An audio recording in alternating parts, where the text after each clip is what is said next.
Hi everyone, welcome to the Bible Book by Book podcast. As a church, we are journeying through the Bible from Genesis all the way to Revelation, one book at a time.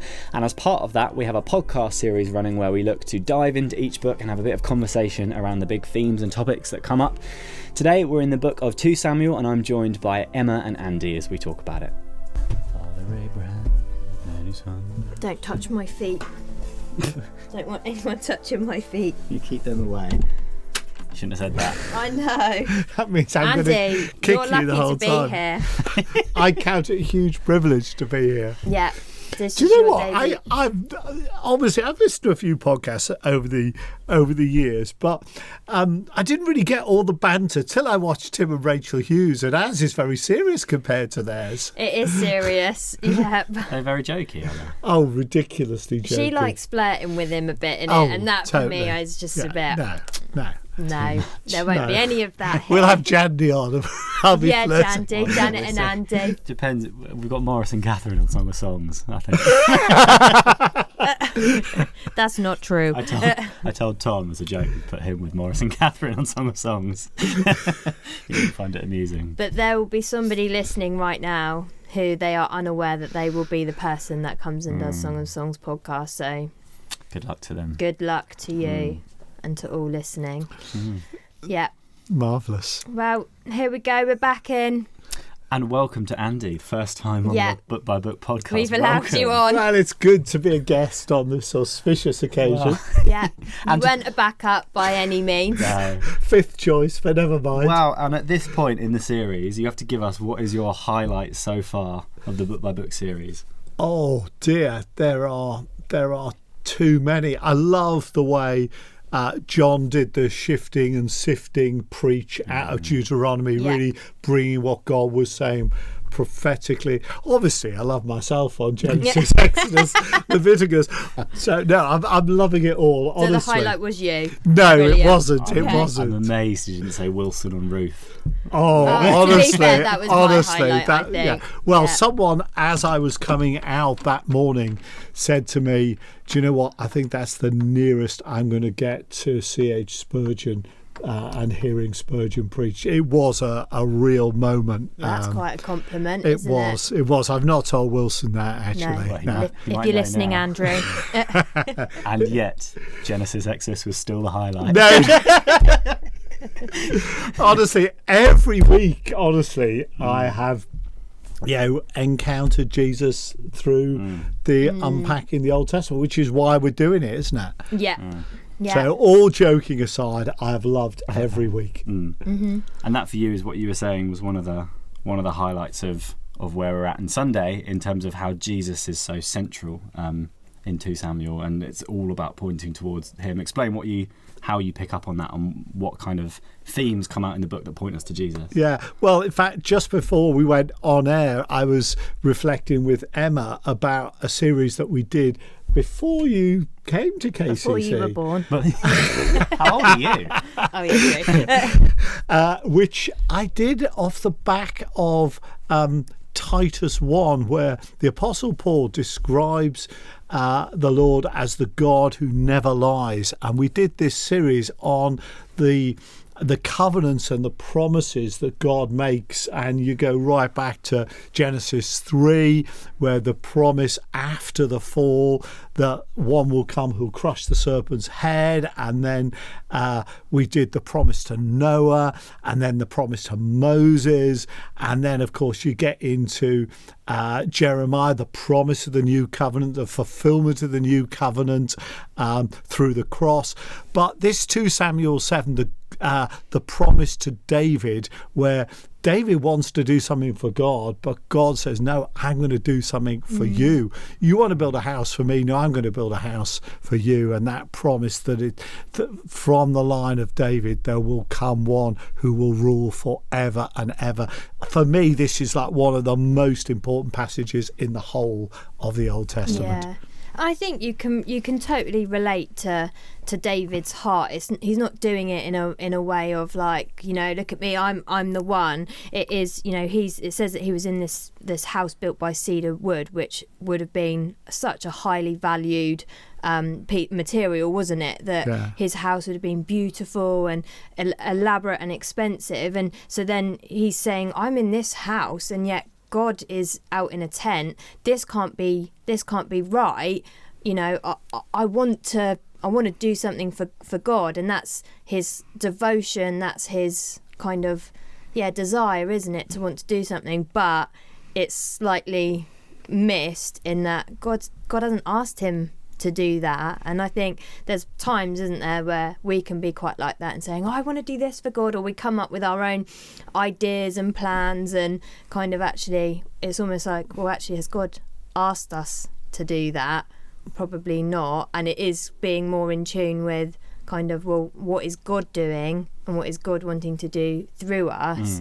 It's a theme I think we've talked about a couple of times over the series so far, of the shift in our own perception of actually God's plans and purposes in his sovereignty being far bigger than us as individuals, and that actually it's not about our plans and purposes and what we might do, but actually God is on the move and doing something, and in his grace and his kindness sweeps us up to be a part of that. But it's his initiative and it's what he's doing. And we don't initiate things, and it can be so easy to fall into the trap kind of striving and thinking, what can I do, how can I achieve something for God? But that's just not what it's about, is it? And actually Chris picked that up beautifully on Sunday, going right back to the Genesis 49 promise to Judah, the God's long-term purpose, that it's from Judah's line that the king will come, and then through the prophecy of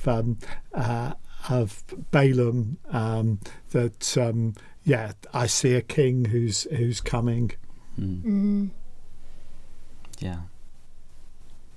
you think, so Chris spoke about but that David was settled, and that actually sometimes we can settle, and I know Tom in his preach talked about sort of expectations, and whether they go hand do they go hand in hand, that you can have an expectation on something, it doesn't happen, and so you get disappointed, and then you settle for second best rather than to keep pushing forward in terms of what God is doing.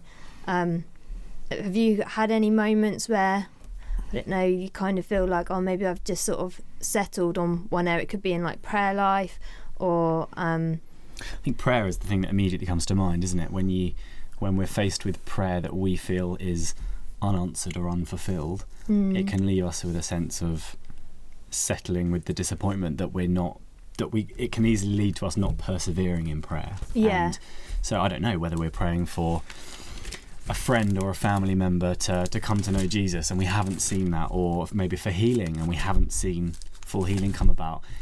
After a while we can just grow a bit sceptical, or we can let that disappointment be the sort of prevailing thing in our mind, and we think, oh well, God hasn't done it so far, so he's probably not going to, so I'm not going to pray. Whereas actually we're called to persevere in prayer, aren't we, and push into God, and can't let the disappointment overshadow the trusting in God's sovereignty and that everything is in his timing and he is in control and we're not. I love Psalm 84 because you've got this idea of settling and pioneering in the psalm. So I especially love the NIV translation. It doesn't come like this in the other translations, but it says, blessed are those who've set their hearts on pilgrimage. And the whole idea of pilgrimage is a journey in pursuit of God. And I think that's a beautiful theme running right through the Bible. I love how Abraham is a classic example of someone who was on pilgrimage with God, and he left a city to pursue a city. The writer of the Hebrews says whose builder and maker was God. And I love that sense of actually God has not called us to settle. He's called us to go on a journey with him. But there's also a sense in the psalm, how lovely is your dwelling place. We find our home in the presence of God. And so there's that two sides. We want to be comfortable in the presence of God, but God is calling us on a journey of faith and adventure in him. And the other thing about settling that comes to mind is that we can easily settle into the sort of comfort of our surroundings, and a comfortable life can be easy to settle in that, can't it? But sometimes pursuit of God and pilgrimage, journeying with God, means sacrifice, and means sort of dying to self and being willing to give up the comfort. Have you got, I don't know, are there any examples when you think back in your own life of when actually following God and being obedient to what he wants you to do has represented a sacrificial, being willing to let go of the comfort of settling with the nice surroundings that you have in pursuit? I don't know, does anything come to mind? Oh, absolutely. I'll give you one in a minute. But what about you, Emma? No, you go for yours. It gives me a chance to think of one. Well, I can remember in 1991, we had, just the year before you were born, we had just moved to Eastbourne, and we were living as a family in this beautiful boarding school. We had everything. And we'd only been there 6 weeks, and I was loving it.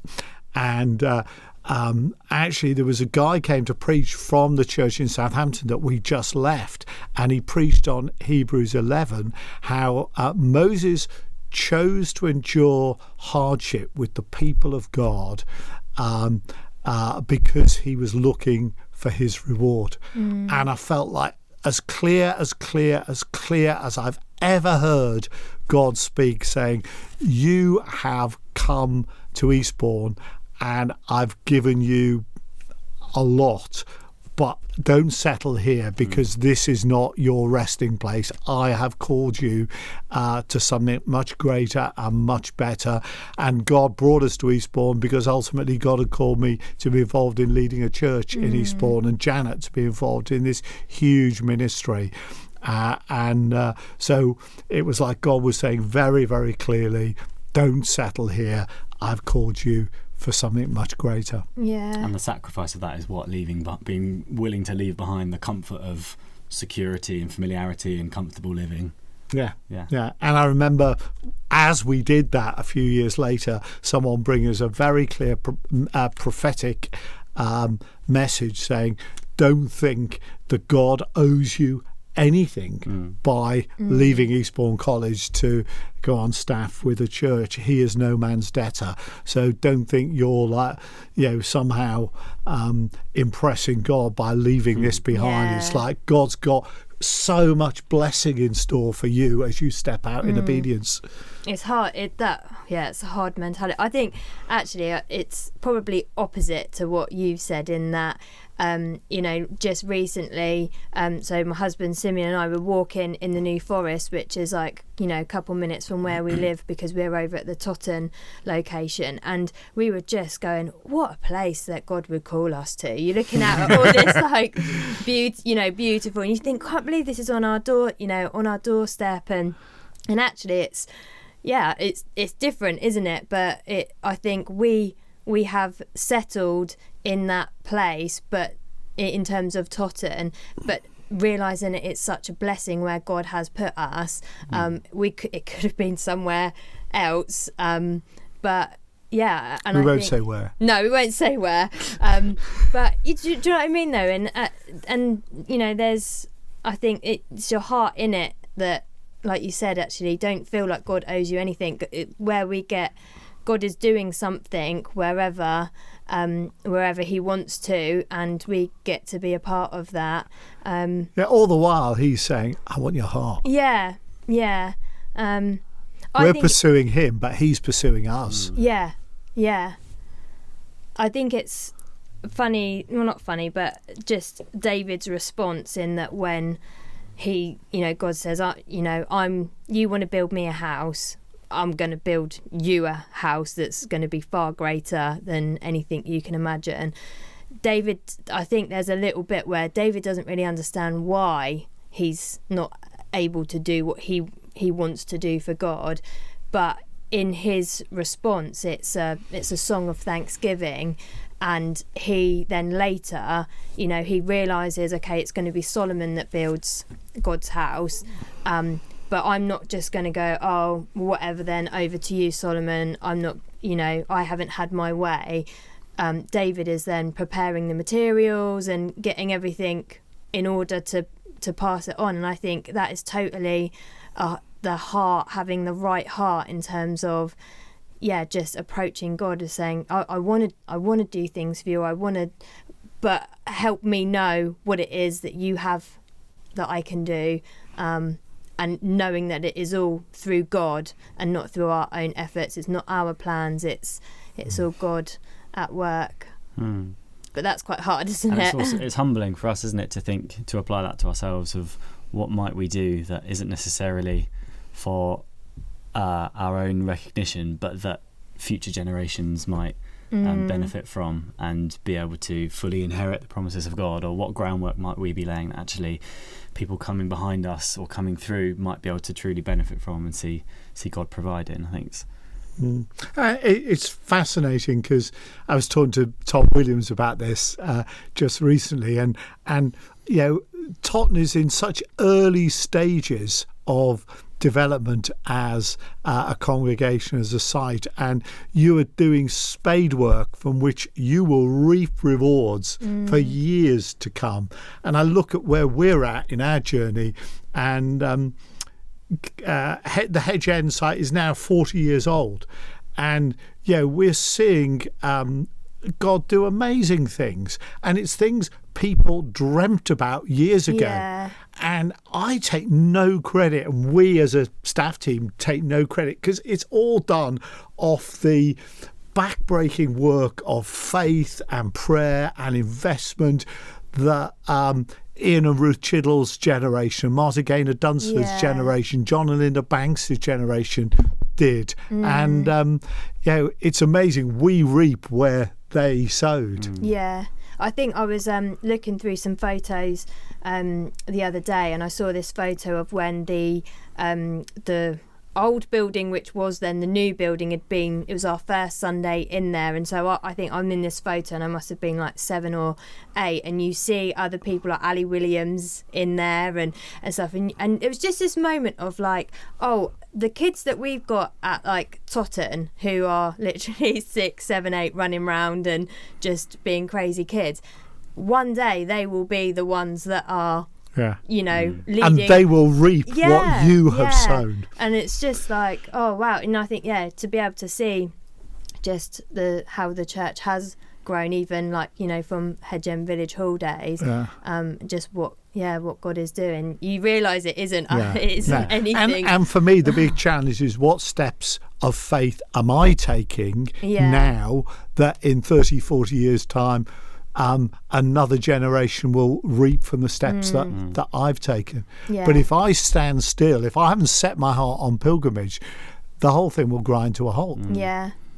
It's so countercultural though, isn't it? Because everything in the world is that you strive and you work for recognition, or I'm going to work really hard in order that I get a promotion and I get a pay rise, or I'm going to strive to achieve in this that I win the prize and I get recognised. And do you know what I mean? Whereas all that we're saying is that you work hard for the glory of God in total humility for someone else to benefit from it, not for any recognition yourself, but not even for your own benefit or enjoyment. It's for the enjoyment of generations to come, isn't it? It's completely counter than what the world tells us of why you even do anything, why you work.